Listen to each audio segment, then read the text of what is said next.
또 재밌는 것은 동경재판에서 일본을 옹호한 인도 재판관 라다비노드 펄 인도 판사입니다.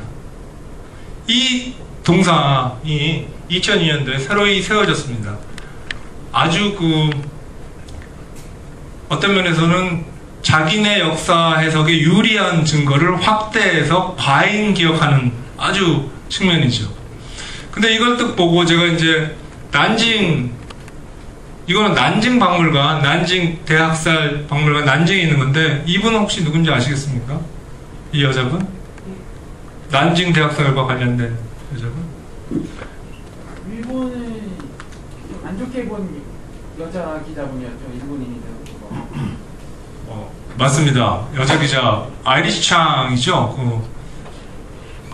난징 대학살이라는 영문 소설을 써서 베스트셀러가 90년대 된 다음에 그 이후에 계속 후속 작업을 하다가 일본 우파에 굉장히 많은 압박을 받아서 자살을 하는. 그래서 이제 난징 기념관은 그래서 2003년도인가 2004년도에 돌아가시고 나서 이 기념탑을 세웁니다.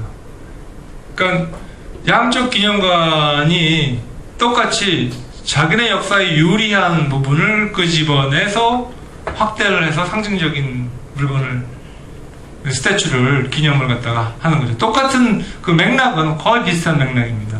그래서 이 인도 판사가 아주 유스칸 입구에 멋있게 서 있습니다.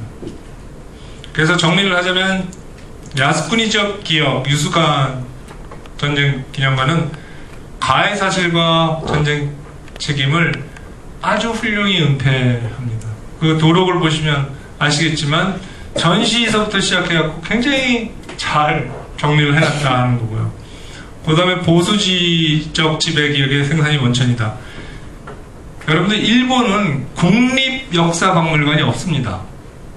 야스쿠니는 사립입니다. 유스칸도 신사본청에 의해서, 그러니까 메가더가 들어와서 야스쿠니를 갖다가 그러니까 국가에서 운영하는 모든 신사를 해체합니다. 그리고 종교적 자유를 줍니다. 그게 딜레마죠. 종교적 자유를 주니까 오히려 조그만 신사들이 더 부흥을 해서, 야, 잘됐다. 그럼 천황의 존재를 인정하지 않지만 사설이니까 우리 마음대로 운영해도 돼. 그래갖고 확대가 더 심하게 됩니다. 신사본청은 우리나라 컨셉으로는 사단법인인 거죠. 그렇지만 국가의 원수들이 이렇게 방문하지 않습니까? 그래서 저는 이것이 비록 민간 영역에 있어서 전쟁 기억을 생산해내는 곳이지만 공적인 영역을 담보하고 내포하는 곳이라고 얘기를 하는 거죠. 그래서 한국과 중국의 전쟁 기억과 여러 가지 외교 문제를 일으키는 상징적인 곳이고요. 우익민족주의를 재생산하는. 그래서 아까 보시다시피 고이즈미가 참배를 하고 일본 우익들이 계속 가지만 또 한편으로는 그것을 반대하는 사람들이 시위를 계속 여는 장소로 자리매김하고 있죠. 이것이 움직이는 작동 원리는 political asset, 정치적 자산이기 때문에 끊임없이 문제화된다고 저는 생각을 합니다. 그 다음 히로시마로 넘어가겠습니다. 히로시마에서 무슨 일이 있었는지 여러분들이 너무 잘 아실 거라고 생각합니다. 히로시마에 가면은 첫 번째 표지에 이런 식으로 되는데 잘 안 보이시니까 전시관 입구에 제가 읽어드리겠습니다. 1945년 8월 6일 히로시마에서 무슨 일이 일어났는지 알려주는 것이 기념관의 목표이다. 더 이상 말은 아무것도 없습니다. 태평양 전쟁이나 그들이 말하는 대동아 전쟁이 왜 일어났고 어떻게 형성되는지는 질문이 아니다라고 딱 가로막습니다. 하다못해 Q&A 섹션에 들어가도 그 전쟁 원인에 대해서 묻고 대답하는 건 없습니다. 하다못해 초, 중, 고등학생들한테 나눠주는 워크시트에서 전쟁의 원인에 대해서는 아무것도 없습니다. 끊임없이 히로시마가 질문하고 있는 것은 얼마나 피해를 받느냐에 대한 질문입니다. 그 원폭도이고요. 원래는 히로시마 상업 전시관이었습니다. 평화의 불꽃이고요. 히로시마는 받아들이기 어렵지만 미학적으로 굉장히 예쁜 기념관이고 잘 조성된 공원이라서 세계 유네스코 평화유산에 등재가 됐습니다.